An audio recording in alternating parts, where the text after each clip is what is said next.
Allah iraq eləsin. Allah ümumiyyətlə heç insana göstərməsin onu və insanlara da ağıl versin ki, özlərin gətirib qiyamətdə gül kimi Kovsər suyu qala-qala, behiştin o gözəl, bal dadlı, şəffaf sulayları qala-qala, geçsinlər qıslinə və həmimə möhtac olsunlar.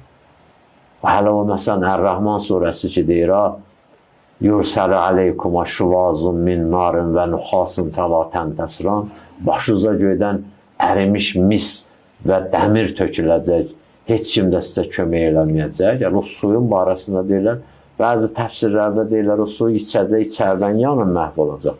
Bəzi də o ayənin zahirindən deyirlər ki, atacaqlar suyu üstünə, yandırın məhv edəcək. Su istəyəndə onu verəcəklər. Yemək istəyəndə o qıslı və la taamın ildamin qıslı otura. Ondan verəcəklər. Ya zəriyə var ki, o da tikanlı bir şey kimi, hə. Balığı yəndə balaca sümüyə qalır boğazında, neçə gün əziyyət çəkirsən. Onda qalmışdı, tikanlı bir şey verəcəklər, yiyib. Özə yemirəm deyil, istəmirəm, acımamışam. Zəqqum ağacı da. Zəqqum ağacı, şədərəsiz sayıq, zəqqum da. Kənnət təloha, ruğulsuz şəyatindir.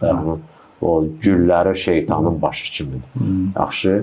Özə məcburi Tənbutu fi əslil cəhəm, təxrucu fi əslil cəhəm. Cəhənnəmin ortasından bitir o ağac. Bitir, cəhənnəmin ortasından bitən ağacı nə olacaq? Mən xəbsə mağı, xəbsə səməruh demir. Nəyin suyu pis olsa meyvəsi də pis olacaq. Cəhənnəmin içindən çıxan ağac nə olacaq?